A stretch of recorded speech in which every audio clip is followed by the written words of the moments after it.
A ver, la independencia de México no fue cosa de un día, para nada. Hablamos de una guerra de 11 años, llena de giros que de verdad parecen de película. Es la historia, y esto es lo más curioso, de cómo una élite que estaba totalmente en contra de la revolución acabó liderándola. Sí, sí, como se oye, una nación que nació, literalmente, del conflicto y la contradicción. Vamos a meternos de lleno a ver cómo pasó todo esto. Para entender esta historia tan compleja, la vamos a dividir en 5 partes. Primero, veremos las semillas del conflicto, esas chispas que encendieron todo. Luego, cómo se formó una tormenta perfecta que desató la guerra. Seguiremos a los líderes en su camino hacia la libertad, que fue bastante sangriento. Después, presenciaremos una alianza que lo cambió absolutamente todo. Y al final, veremos el nacimiento de un imperio. Mucho antes de que sonara el primer disparo, la tensión ya se podía cortar con un cuchillo. Pero ojo, el conflicto principal no era entre españoles y nativos, no. Estaba dentro de la propia élite que gobernaba. Había una fractura social profundísima que estaba a punto de romper el virreinato en dos. El problema, digamos, tenía dos caras. Por un lado estaban los peninsulares, o sea, los nacidos en España, los que controlaban todo el cotarro, los altos cargos, el poder. Se veían a sí mismos como la élite pura. Y luego, por otro lado, estaban los criollos, que también eran de sangre española, pero habían nacido ya en América. ¿Qué pasaba? Pues que sentían la Nueva España como su hogar. Pero claro, los peninsulares los miraban por encima del hombro, los dejaban fuera de los puestos importantes, y toda esa frustración, toda esa rabia acumulada, pues eso fue la gasolina que prendió la mecha de la revolución. Esa tensión interna estaba ya a punto de estallar, y lo que la hizo explotar fue literalmente una tormenta perfecta de factores, que venían tanto de dentro como de fuera de la Nueva España. Por dentro, la cosa estaba que ardía. Los criollos empezaban a sentirse más de su tierra que de España, mientras que la población indígena se la explotaba de una forma brutal. Para colmo, llegaron las reformas borbónicas con un montón de impuestos nuevos que empobrecieron a muchísima gente. Y la guinda del pastel, la expulsión de los jesuitas, que era un golpe directo a la élite criolla, donde tenían muchísima influencia. Y mientras todo esto pasaba dentro, desde fuera llegaban vientos de cambio.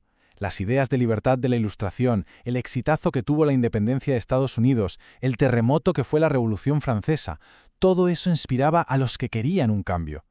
Pero la chispa final, la que lo incendió todo, fue la invasión de Napoleón a España. De repente, el imperio se quedó sin rey y se creó el vacío de poder perfecto para que estallara la rebelión. La guerra en sí fue una lucha larguísima, agotadora, con distintas fases y líderes. Casi se podría ver como una carrera de relevo, ¿sabes? Donde la antorcha de la revolución fue pasando de una mano a otra.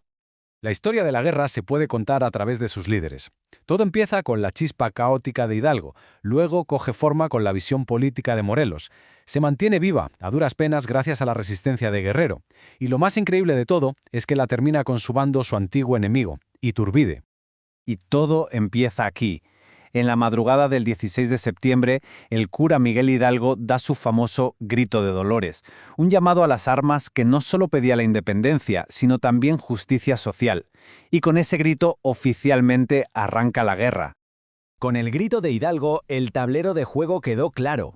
Por un lado, los insurgentes, una mezcla de criollos, mestizos e indígenas unidos por el sueño de un país nuevo. Y enfrente, los realistas, el ejército profesional leal a España que tenía una misión muy clara: aplastar la rebelión a cualquier coste.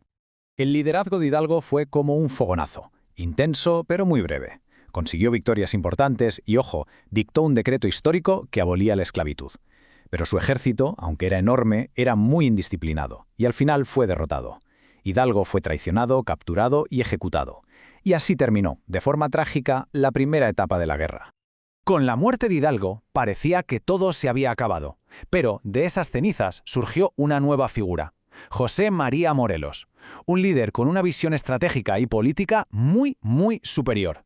Él fue quien cogió una rebelión caótica y la convirtió en un proyecto de nación de verdad. La gran visión de Morelos quedó escrita en un documento fundamental: Los sentimientos de la nación. Esto es básicamente la base ideológica del México moderno. Proponía la independencia total, la soberanía del pueblo, la división de poderes y la igualdad social. Morelos no solo luchaba, estaba diseñando un país desde cero. Pero a pesar de su genialidad, Morelos también acabó capturado y ejecutado en 1815. El movimiento se rompió en 1000 pedazos, pero no murió. La lucha continuó como una guerra de guerrillas, con líderes como Vicente Guerrero. Cuando el propio padre de Guerrero le suplicó que aceptara el perdón del virrey, él se negó con esta frase: La patria es primero, que resume perfectamente el espíritu de resistencia de aquella etapa. Y aquí es donde la historia da un giro de 180 grados, porque la independencia no la conseguirían los insurgentes originales, sino una alianza tan práctica como sorprendente, una que de verdad nadie se esperaba. Aquí está la clave de todo. En España, un gobierno liberal vuelve a poner en vigor una constitución que limitaba el poder del rey y de la Iglesia. De repente, la élite conservadora de Nueva España, la misma que llevaba 10 años luchando contra los rebeldes, vio que sus privilegios corrían peligro. Y para proteger sus intereses, ¿a quién acuden? Pues irónicamente al comandante realista más eficaz y temido de todos, Agustín de Iturbide, el mismo hombre que se había pasado años persiguiendo y ejecutando insurgentes, de la noche a la mañana se iba a convertir en el artífice de la independencia.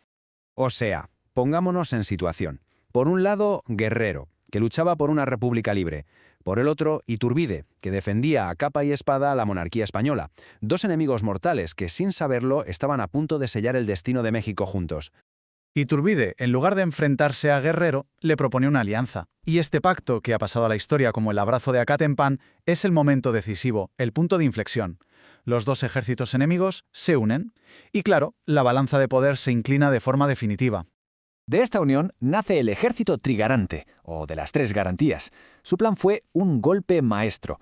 Prometía 3 cosas: mantener la religión católica para contentar a los conservadores, conseguir la independencia para los insurgentes y garantizar la unión de todos para atraer al pueblo. Era una oferta que casi nadie podía rechazar. Con el ejército ya unificado y un apoyo popular masivo, el final de la guerra fue increíblemente rápido y casi sin derramamiento de sangre. La Nueva España estaba a un paso de convertirse, por fin, en México. El último virrey que mandaron desde España, Juan O'Donojú, en cuanto llegó y vio el percal, se dio cuenta de que la causa realista estaba perdida. Así que, muy inteligentemente, negoció con Iturbide y firmó el Tratado de Córdoba, donde España básicamente reconocía la independencia. Y esta es la fecha que lo sella todo. El 27 de septiembre de 1821, el ejército trigarante, con Iturbide a la cabeza, desfiló triunfante por la Ciudad de México. Después de 11 años de una guerra brutal, la independencia se había consumado.